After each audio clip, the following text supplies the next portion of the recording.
Before we get started, I'd like to remind you that our remarks will include forward-looking statements which reflect KDP's judgment, assumptions, and analysis only as of today.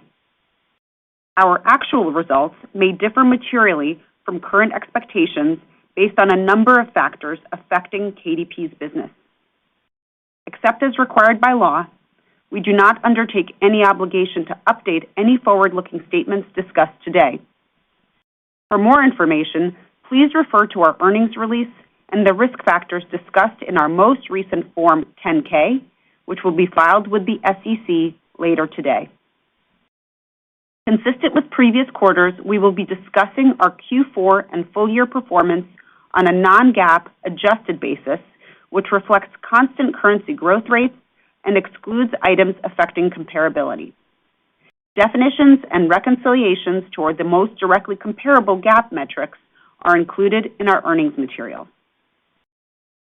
Here with us today to discuss our results are Keurig Dr Pepper's Chief Executive Officer, Tim Cofer, and Chief Financial Officer and President International, Sudhanshu Priyadarshi. I'll now turn it over to Tim. Thanks, Jane, and good morning, everyone. 2024 was a pivotal year for KDP. In a demanding operating environment, we delivered attractive performance consistent with our long-term algorithm and full-year guidance. We unveiled our refreshed strategy, which we activated as the year progressed to set the stage for KDP's next phase of growth. And we took bold action to extend our portfolio into attractive white spaces and strengthen our commercial capabilities. In short, we struck a thoughtful balance between achieving our annual commitments and setting up KDP for consistent, sustainable success.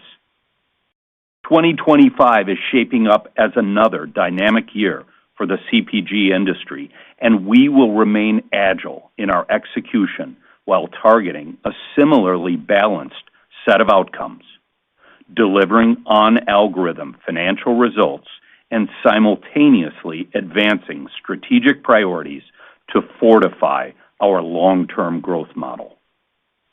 Let me start with a quick review of our key 2024 accomplishments, which spanned each of our 5 strategic pillars. Beginning with consumer-obsessed brand building, a successful innovation slate and engaging marketing campaigns drove attractive growth across many of our iconic brands.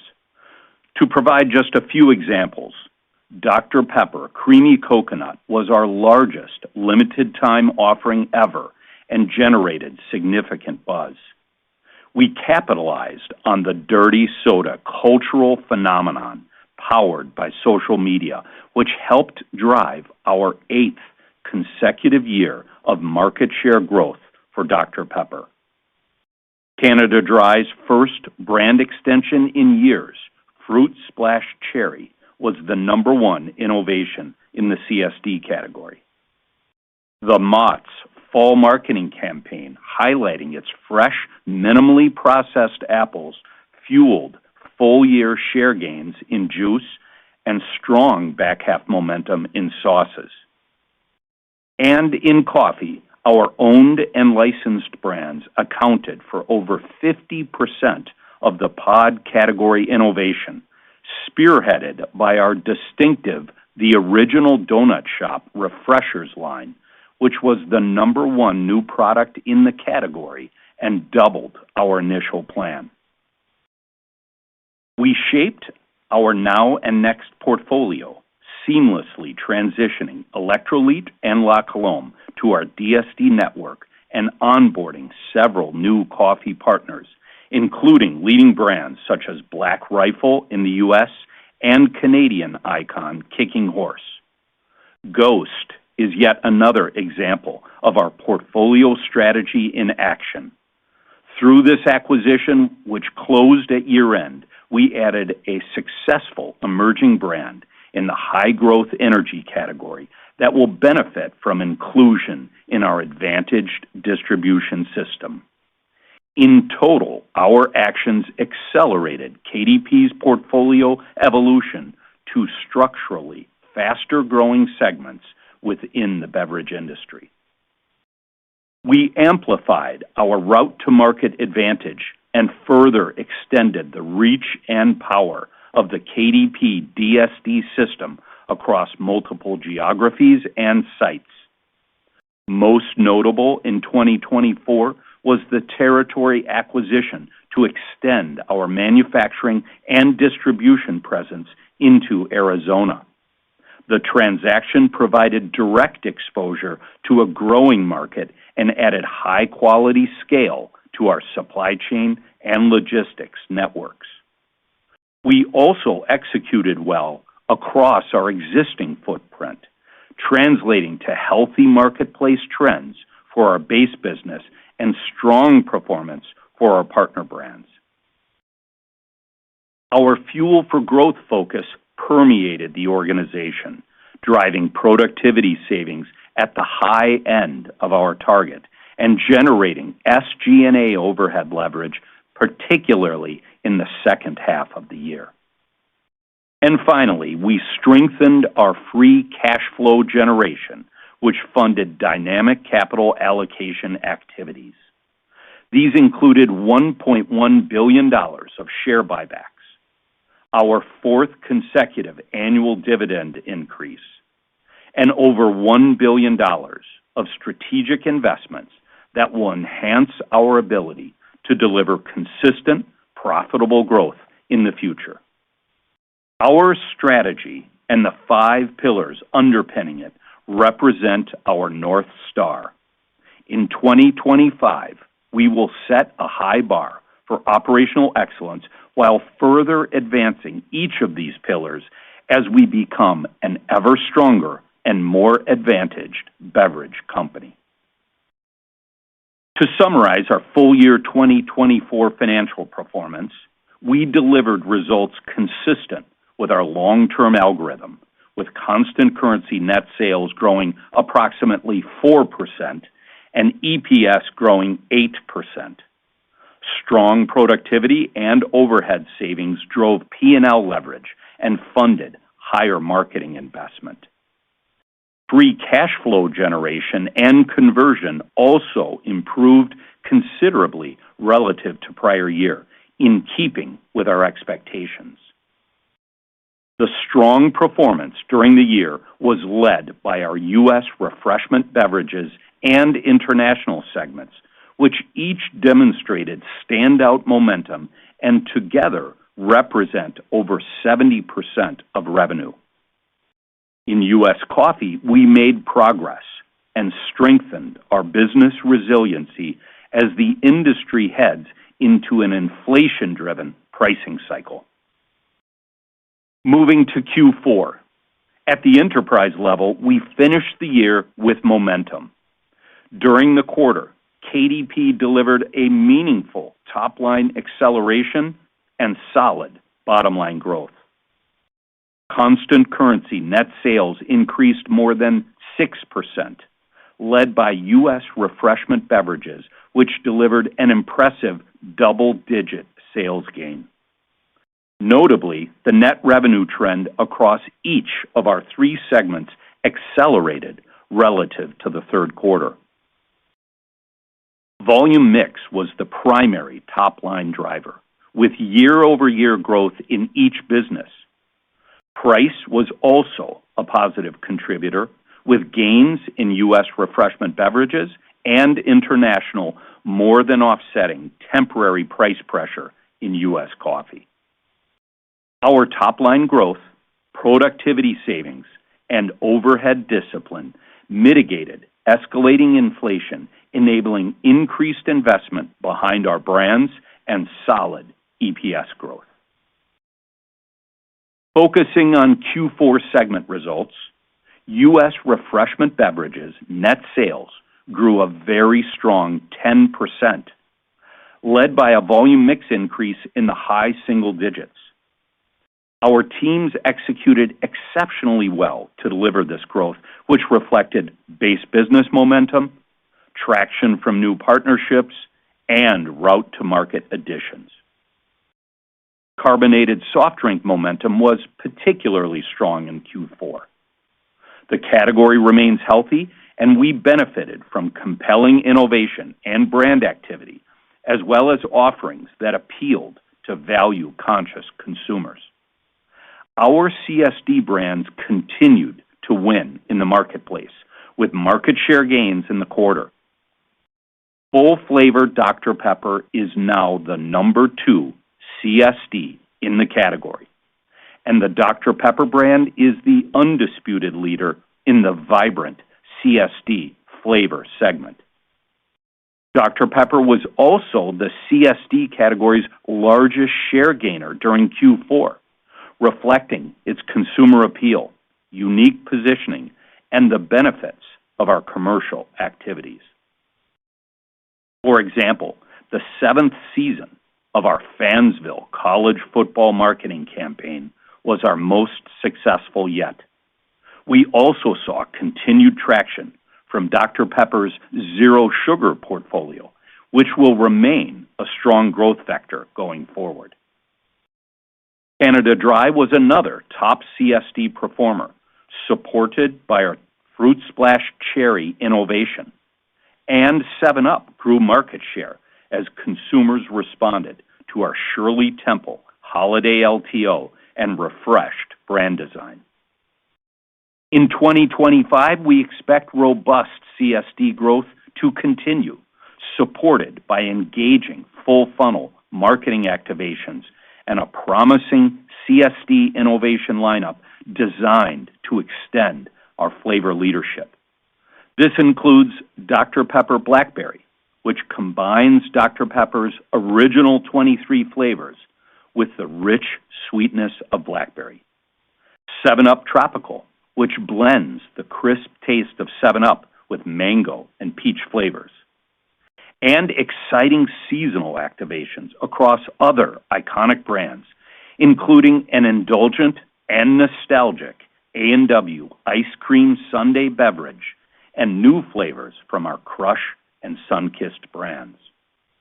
Notably, Dr. Pepper Blackberry marks the first time we are simultaneously introducing an innovation across bottles and cans, fountain and frozen, to maximize availability across various formats that our consumers enjoy.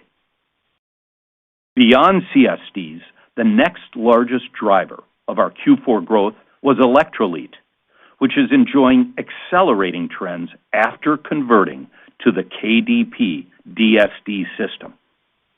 Electrolit is one of the fastest-growing brands in the sports hydration category, and we see significant runway for future expansion. In 2025, we will focus on strengthening Electrolit's distribution, including further transitioning the brand from Hispanic specialty to the mainstream sports hydration aisle. We will also leverage our DSD muscle to build Electrolit's presence in multi-pack and zero sugar offerings, where the brand meaningfully under-indexes versus the category leaders. Also during Q4, we made significant progress advancing our energy strategy. We drove strong growth for C4, gaining share within the attractive performance energy space and achieving an additional equity milestone in the process. We also began to transition Black Rifle Energy and Bloom to our DSD distribution network and closed on the Ghost acquisition. With a formidable, distinctive, and complementary energy portfolio now in place, we are enhancing our operating structure and adding dedicated resources to ensure KDP's success in this important high-growth category. Just 3 years ago, our share in energy would have been close to 0. Today, it is over 6%. In 2025, we expect well over $1 billion in retail sales from our energy brands and have set our sights on achieving a double-digit share position in the coming years. Overall, we're pleased with the performance of our U.S. refreshment beverages segment. Our exceptional Q4 results capped a strong 2024, and we have exciting plans in place to support sustained momentum in 2025. In U.S. coffee, Q4 net sales decreased 2% with a modest volume mix gain, including pod volume growth, more than offset by a temporary net price decline. We are encouraged by the improving state of the category and traction from our own portfolio efforts. Let me elaborate. First, year-over-year trends in the at-home coffee category improved on a value basis when compared to Q3, and the exit rate was healthy, with December representing the strongest month of the quarter. Second, in Q4, we continued to emphasize affordability, drive premiumization, and advance at-home cold coffee offerings, all initiatives that we believe will have multi-year relevance in the category. Consumer acceptance of our price pack down counts remained strong. Our premium product tier continued to grow through our expanded commercial relationship with Lavazza. And we captured incremental consumers and occasions through cold offerings like K-Cup refreshers and our new K-Brew and Chill brewer. Third, we made progress expanding our participation in coffee formats and channels where we have historically been underrepresented. Our ready-to-drink coffee partnership with La Colombe performed very well, with retail sales growth meaningfully accelerating in Q4.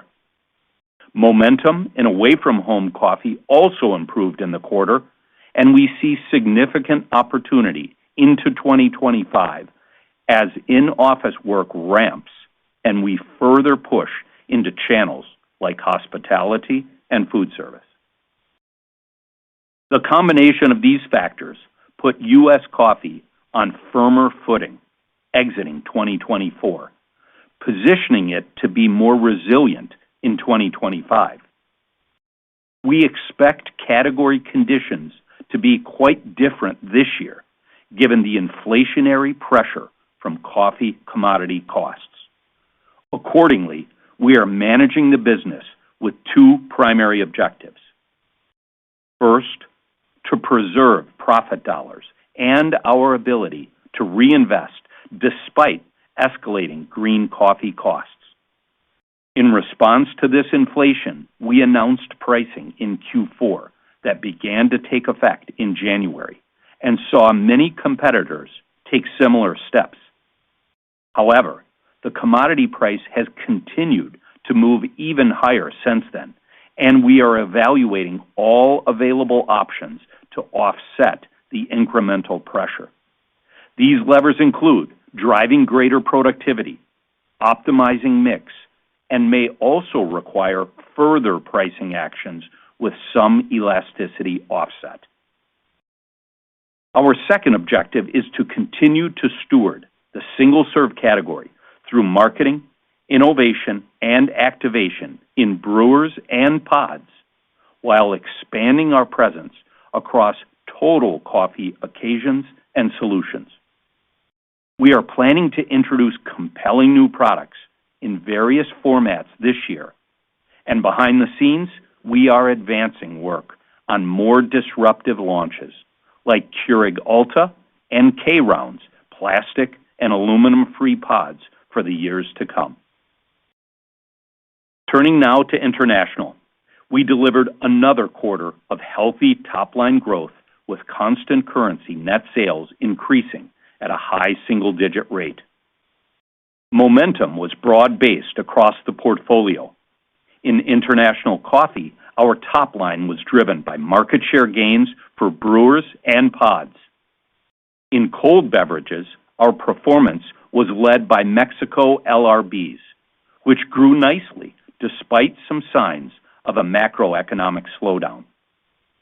These results were propelled by Peñafiel line extensions, the expansion of power brands like Dr. Pepper within Mexico, and route-to-market investments across traditional and modern trade. During the quarter, we signed a Canadian licensing deal for Nestea, the leading iced tea brand in the country, furthering our international partnership strategy.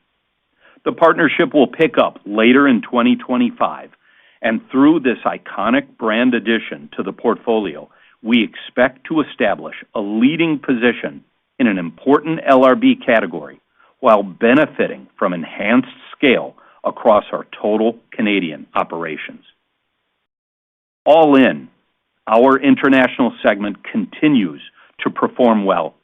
We are prioritizing this business for reinvestment, underpinning our confidence it can remain an outsized growth driver going forward. In closing, I'm pleased with our performance during 2024. We delivered strong results in a challenging environment while simultaneously positioning the business for the long term. This outcome was a direct output of the talent, dedication, and hard work of our 29,000 colleagues across KDP. On behalf of my executive leadership team, I'd like to thank them for their efforts and impact. Our challenger mindset is well suited for the current environment, and we expect to continue to see strong results in 2025 from empowering our teams to play offense and take calculated risks. I'll now turn it over to Sudhanshu, and we'll return with some closing thoughts about the year ahead. Thanks, Tim, and good morning, everyone. We are pleased with our results for the year, which demonstrated excellent execution across the organization. We delivered 3.9% net sales growth, drove robust productivity to expand gross margin, and leveraged SG&A through tight expense management. As a result, we grew operating income 9% and EPS 7.8%. We also meaningfully strengthened our cash flow generation and, as Tim outlined, made notable strategic progress to lay the groundwork for our success in 2025 and beyond. Our fourth quarter closed the year on a strong note. Net sales grew 6.2% in constant currency, showcasing an acceleration relative to the first three quarters and led by U.S. refreshment beverages and international. Enterprise volume mix grew 5.3%, reflecting healthy base business trends and an ongoing contribution from new partnerships. Net price realization was also a positive contributor, increasing 0.9%. Gross margin contracted 120 basis points versus the prior year. We generated significant productivity savings in the quarter and also benefited from positive price realization. However, this was more than offset by building inflationary pressures and the impact of lapping a tough year-ago comparison.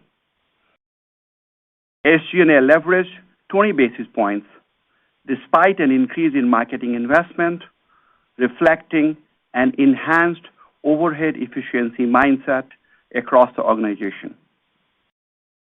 All in, operating income grew 3.4%, and including a tailwind from lower shares outstanding, EPS advanced 5.5%.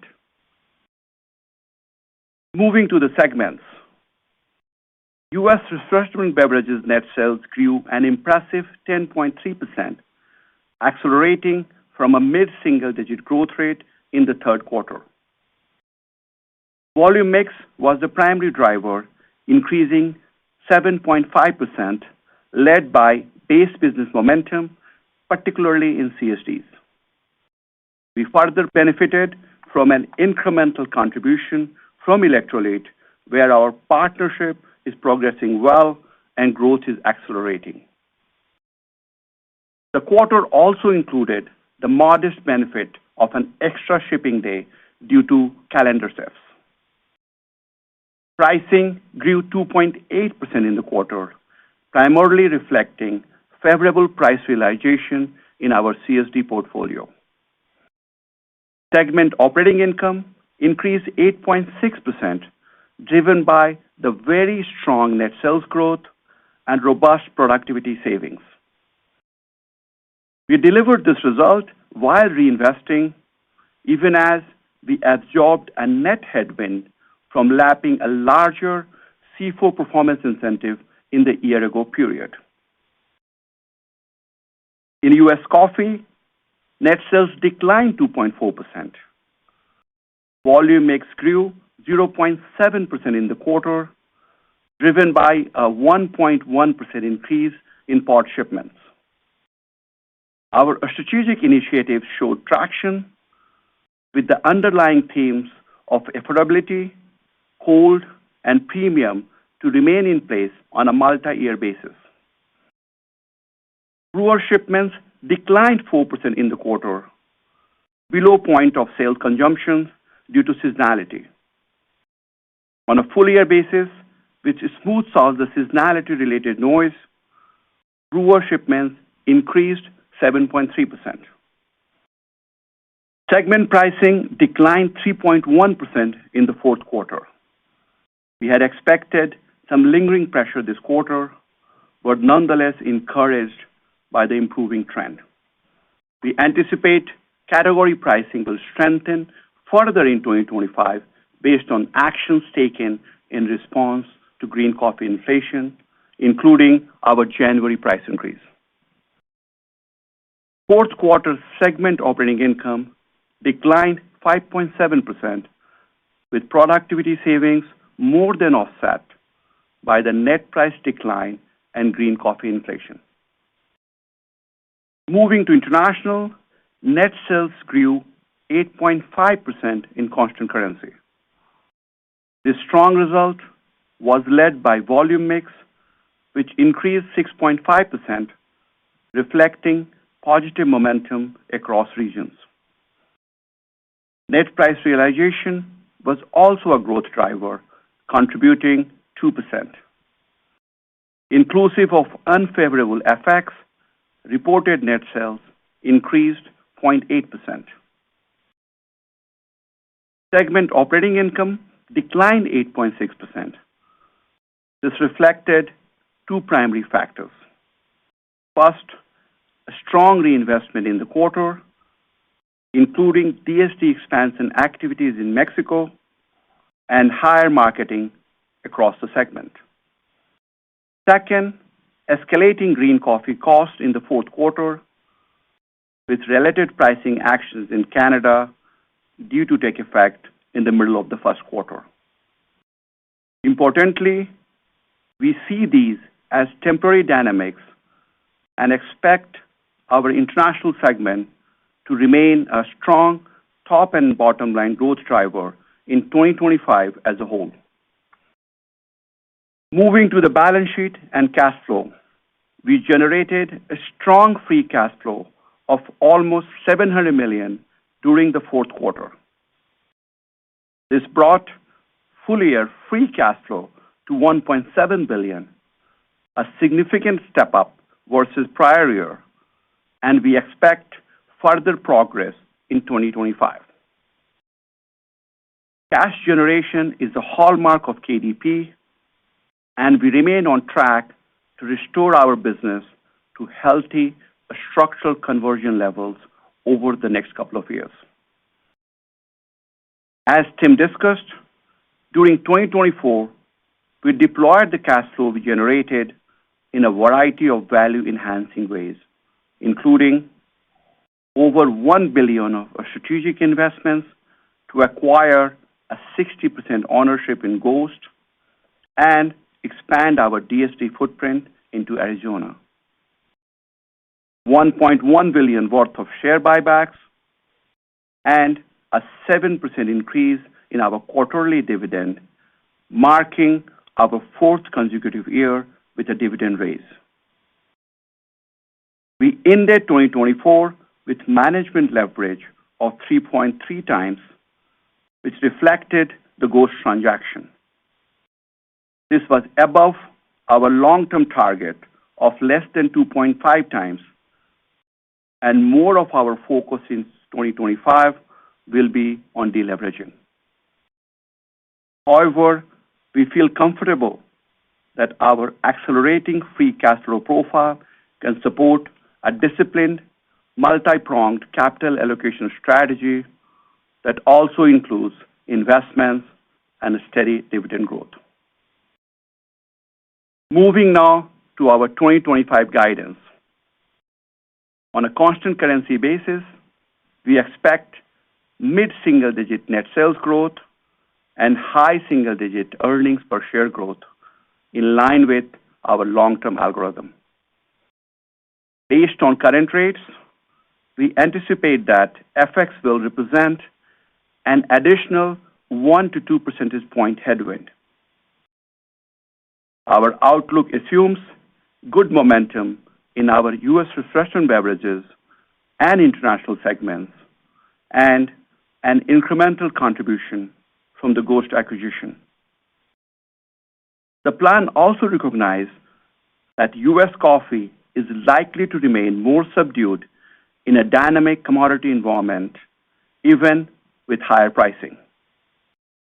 We expect strong productivity and overhead discipline to generate fuel for growth and to support healthy operating income gains in the coming year. Below the line, we forecast interest expense in a $680 to $700 million range, an effective tax rate of approximately 22% to 23%, and approximately 1.37 billion diluted weighted average shares outstanding. There are a couple of factors worth considering when it comes to the quarterly phasing in 2025. For one, Q1 will reflect the impact of a later Easter and one fewer shipping day compared with prior year. Plus, the balance between inflation, pricing, and productivity generation is slated to improve over the course of the year. As a result, we anticipate a stronger top-line and bottom-line momentum in Q2 through Q4, particularly as the contribution from Ghost builds following the transition to our distribution network. In closing, we are pleased with our 2024 performance and the good finish in the fourth quarter. We drove healthy marketplace trends across our base business, secured additional scale in attractive white spaces, strengthened our advantage route-to-market system, and embedded a greater efficiency focus throughout the organization. And we did this all while delivering on our plans. We are confident 2025 will be another year of progress for KDP. We expect to showcase our operating agility in a dynamic environment, our relative insulation for currency volatility, and most importantly, our building momentum in the industry. With that, I will turn the call back to Tim for closing remarks. Thanks, Sudhanshu. We achieved a great deal in 2024, and we're committed to delivering another strong performance in 2025. As we look to the year ahead, we are cognizant of the demanding operating backdrop and will act with agility to navigate uneven consumer sentiment, higher inflation, and a shifting regulatory landscape. We have momentum across much of the portfolio with an exciting slate of marketing, innovation, and sales activation plans. We are moving with speed to unlock significant productivity savings and, where appropriate, implement pricing in response to inflation and to ensure continued investment in the business. And we are hitting the ground running with Ghost, which we will activate in a big way as we transition distribution over the coming months. These factors support our confidence in another on-algorithm year, during which we will continue to distinguish ourselves as an advantaged player in the exciting beverage industry for the long term.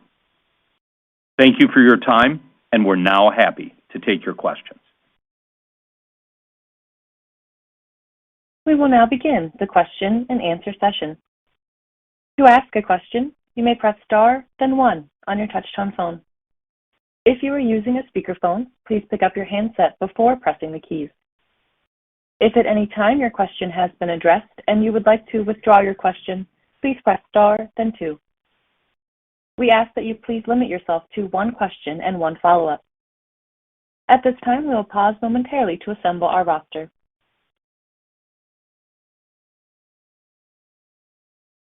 The first question today comes from Chris Carey with Wells Fargo. Please go ahead. Hi, good morning, everyone. Good morning. So I wanted to just maybe talk through the building blocks for 2025, beginning with, the commentary on Q1.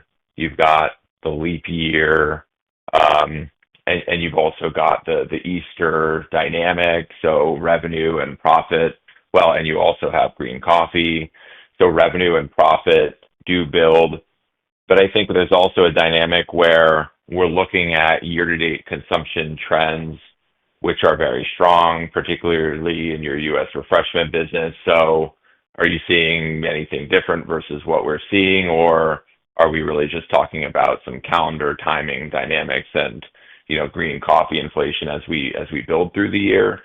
And just connected, when you think about the overall delivery, from a top line standpoint, from volume mix versus price, and from a bottom line standpoint, do you have any thoughts on kind of where you would be thinking you're trending within the range, given we're so early in the year? So just any thoughts on that underlying momentum you see in the business entering the year, and just some thoughts on relative ranges and drivers for top line and bottom line. Thanks so much. Thanks, Chris. So first of all, we are pleased with our on-algo performance in 24, and you saw the exit run rate in Q4, and we feel we are well set up to deliver our algo MSD top line and HSD EPS yet again in 2025. Let me walk you through the sales and EPS driver as we see them today. This year will be a year with a lot of macro things moving, but what we see today, there are some differences in how we think on sales and how we think on EPS. So when it comes to the revenue growth, it's fair to say that we see a path towards the upper end of our MSD net sales growth range. And the key drivers are continued momentum in U.S. RB and international. This is underpinned by strong innovation, commercial plans, and some modest net pricing. As I said before, a subdued trend in U.S. coffee in a dynamic commodity environment, even with higher pricing, and we think this is an appropriate planning stance. And the incremental contribution from Ghost, which we begin to consolidate in Q1 at a smaller contribution, but it will ramp as distribution builds, primarily starting in Q2. Now let me come back to EPS. So we expect net sales growth and a modest operating margin leverage that will translate into HSD constant currency EPS growth. We should have a good profit flow through from volume mix momentum, both in U.S. RB and international. Now we also feel that Ghost will be modestly accretive this year, a bit better than we originally expected due to earlier distribution. But on the flip side, the inflation outlook is certainly more challenging than we thought even 3 months ago, based on the direction of green coffee. We will look to offset this through pricing, strong productivity, mix, and overhead discipline. So as we think right now, all in, MSD and HSD percentages are the right range to target in constant currency. I will also remind you, in the reported term, we expect an additional 1 to 2 point FX headwind. But as I said, this is a challenging environment, and this outlook requires discipline and agility in the face of record coffee inflation and macro uncertainty. When it comes to quarter one and phasing, Q1, we do have a less shipping day, a fewer shipping day, and also later Easter, and only a partial benefit from coffee pricing and a smaller Ghost contribution as distribution transition occurs. So as I said during the call, we expect growth to accelerate over the balance of the year as the calendar normalizes, Ghost distribution ramps, and pricing builds. EPS 2, Q1 EPS growth will be limited by net sales phasing, a lag of pricing to inflation, a tough lap from C4 earned equity in prior year period, and a full quarter of financing costs for Ghost with limited contribution from distribution. We also expect EPS will accelerate over the balance of the year, reflecting a better expected balance between pricing and inflation, the Ghost distribution wrap, and the phasing of productivity and savings realization.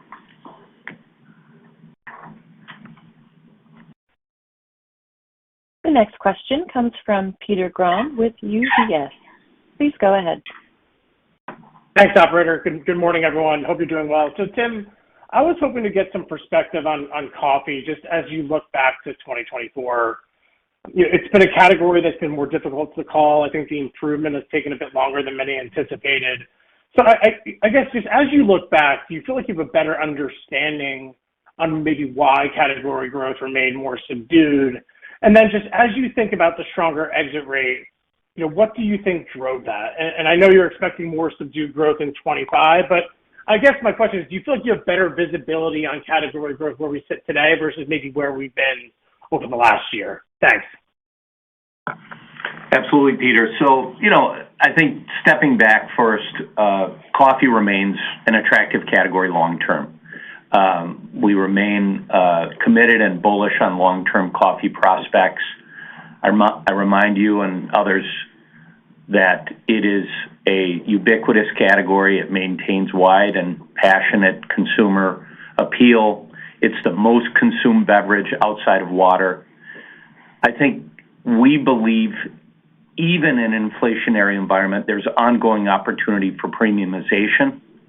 We think there's an opportunity for us to have an even wider diversity of formats and channel penetration to attract and capitalize on different need states. And I think in this inflationary environment that we've transitioned into, there's an opportunity for us to further showcase the value of at-home coffee relative to away from home. And that includes, obviously, our single-serve leadership position, but also our ready-to-drink offering with the new partnership with La Colombe. So, to your question, back in 24, it was a year of relatively benign inflation, and it didn't start to, ramp until the very end of the year. So our focus and much of the category was on volume stabilization. And I'll tell you, overall, we were pleased and we felt like we were successful. Volume mix in the year grew about 1% in 24. You saw pod volume turn positive in Q4. Obviously now as we go into 25, we're in a completely different environment with record green coffee costs. We are shifting our focus. We must protect our ability to invest for the long term. We understand that with the pricing moves that we and others have made, there will be some volume elasticity trade-off.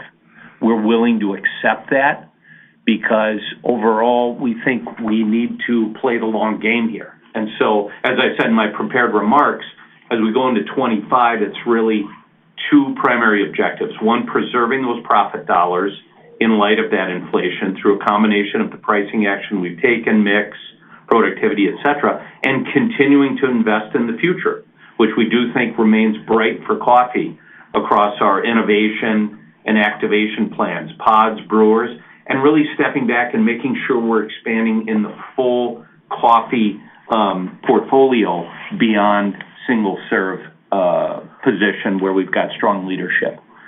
Having said all that, I'll remind you what both Sudhanshu and I said in the prepared remarks. We're planning for U.S. coffee segment performance to remain subdued, and even with that, we feel confident in our overall KDP enterprise outlook of MSD on the top and EPS HSD.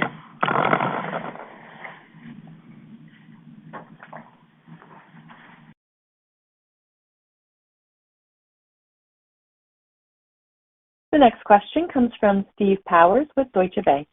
Please go ahead. Thanks very much. Good morning, everybody.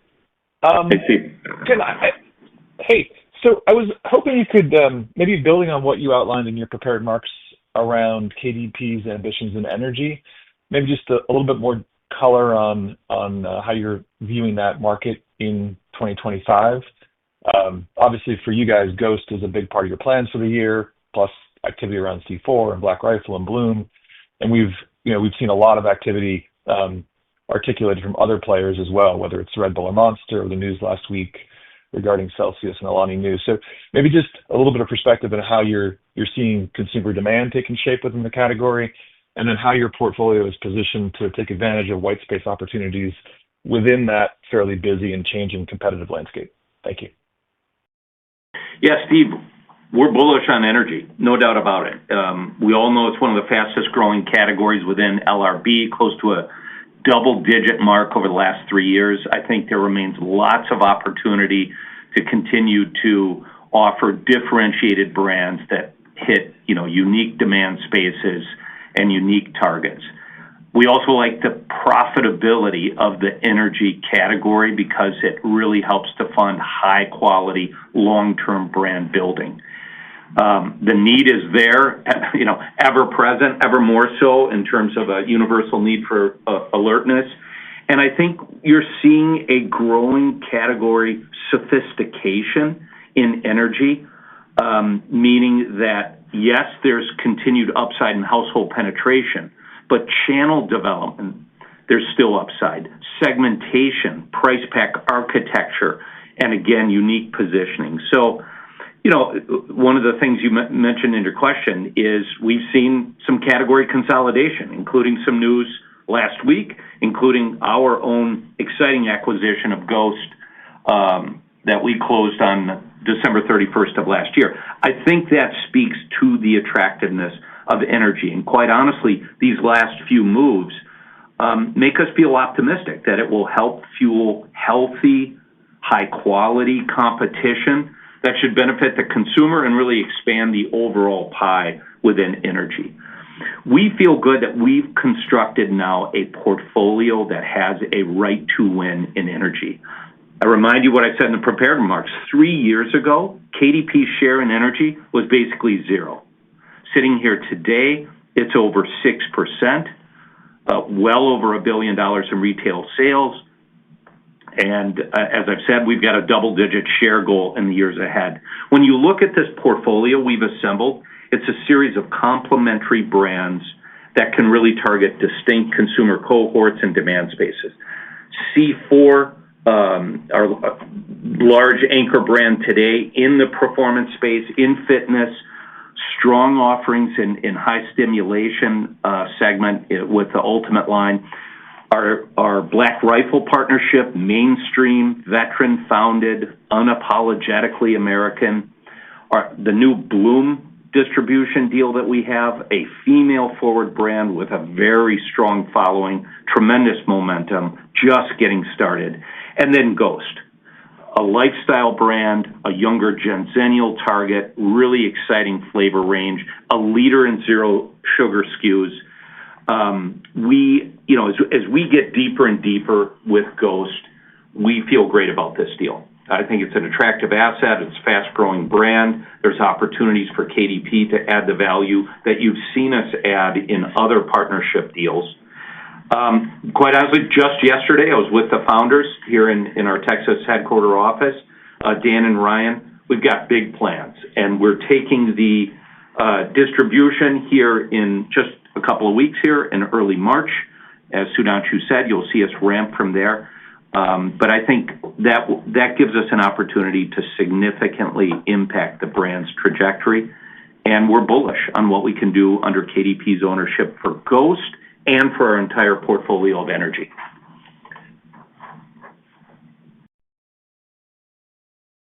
The next question comes from Andrea Teixeira with JP Morgan. Please go ahead. Thank you. Good morning. So my question is, first, what is embedded in for the pods volume recovery?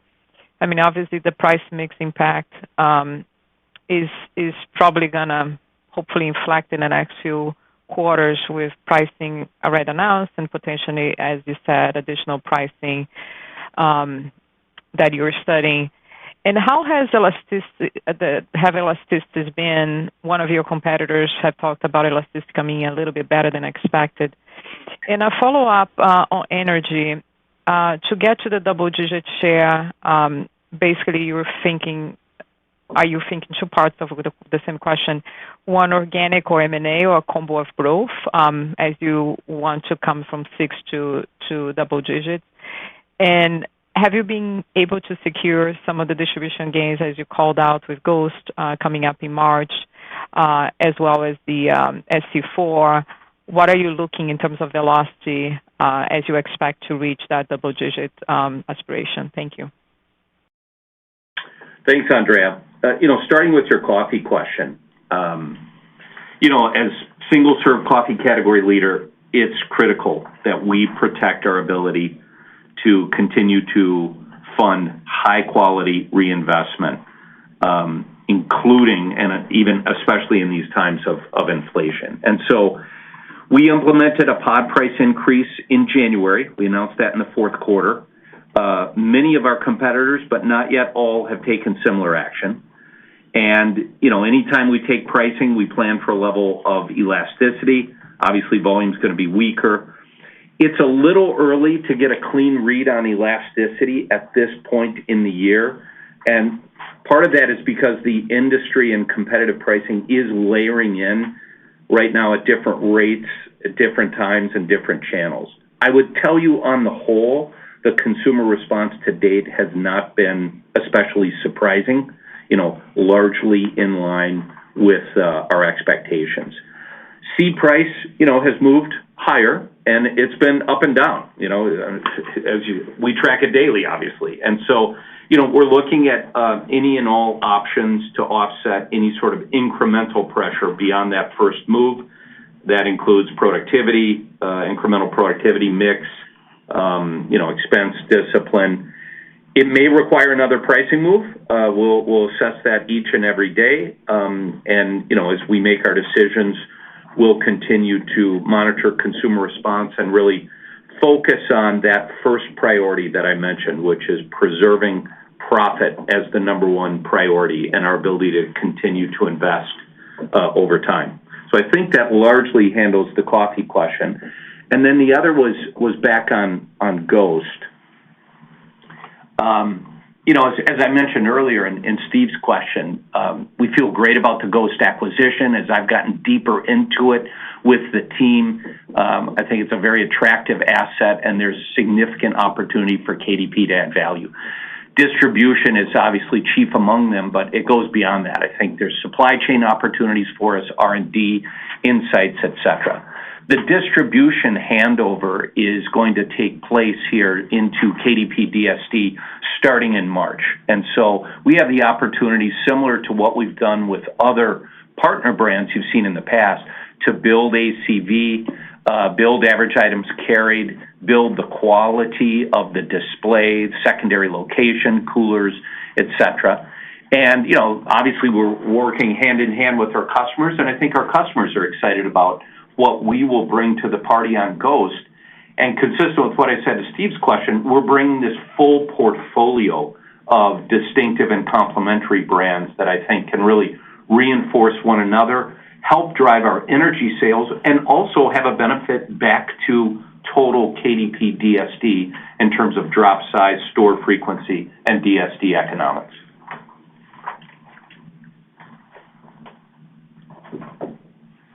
The next question comes from Kaumil Gajrawala with Jefferies. Please go ahead.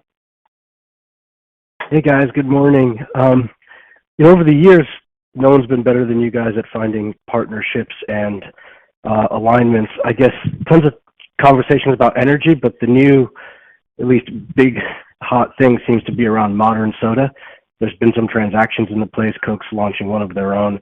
Curious how you plan to play there and what sort of structures you'd consider. Thanks. Absolutely. I'll step all the way back to our vision. Our vision is to provide consumers with a beverage for every need, anytime, anywhere. And I think, as you referenced in your question, KDP's done a very good job of shaping our portfolio as a key pillar of our strategy. And we've made great progress in the last few years. And certainly energy is the one we're talking about a lot today. But as you say, the addition of Electrolit in sports hydration, La Colombe in ready-to-drink coffee, and many other partners across still, Vita Coco, Evian, and water, et cetera. You will see us continue to do that. You'll see us continue to transition our portfolio to areas where the puck is going and where consumers have strong interest. And that includes appealing to health-conscious consumers. We've seen that in our own portfolio. 60% of our portfolio today is, what we call positive hydration, no or low calorie, or the addition of nutrients, a serving of fruit, no sugar added, et cetera. Where we see those durable, high potential white spaces, including the area that you mentioned in your question, you can be sure we're evaluating any and all entry avenues to participate in that growth pocket. That might be organic, that might be through partnerships. But as you've seen us do, we will skate to that, and we will continue to future-proof our portfolio to have the most growth accretive position in LRBs.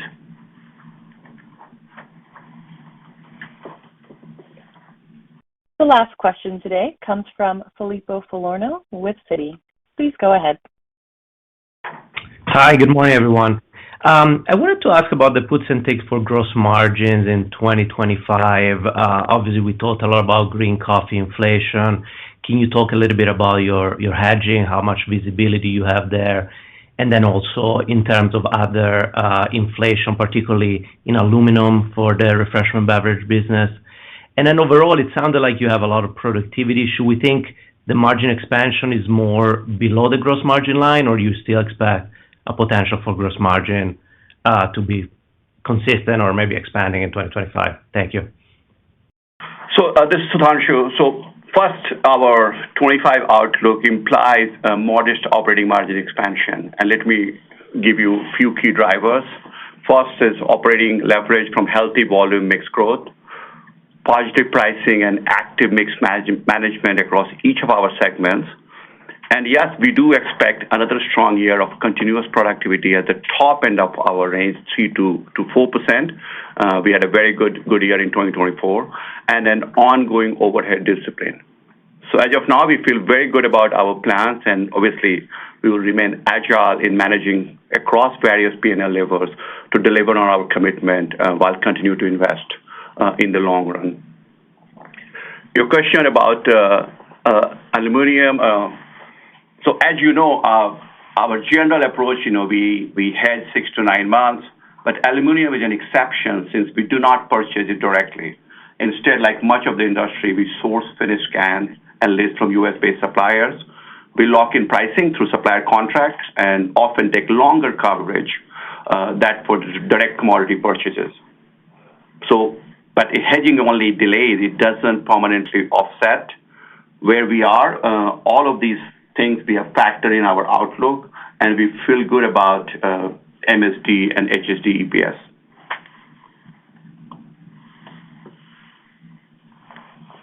This concludes our question and answer session. I would like to turn the conference back over to Jane Gelfand for any closing remarks. Thank you, Betsy, and thank you, everyone, for participating. We appreciate your attention and your support, and Investor Relations will be available all day to answer any follow-ups. Thanks again, and have a great day. The conference is now concluded. Thank you for attending today's presentation. You may now disconnect.